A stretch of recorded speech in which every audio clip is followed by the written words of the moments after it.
morning guys! Good morning! Kape tayo.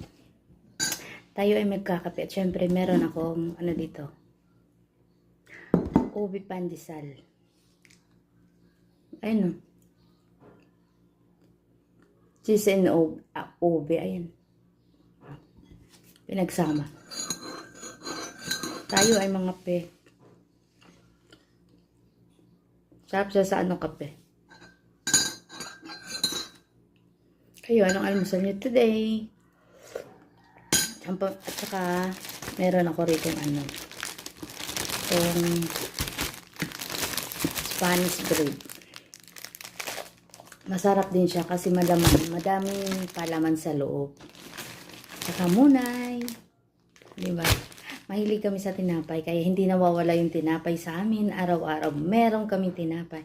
Thank you. Hanggang sa muli kong vlog. Bye-bye. Good morning. Happy Sunday sa lahat.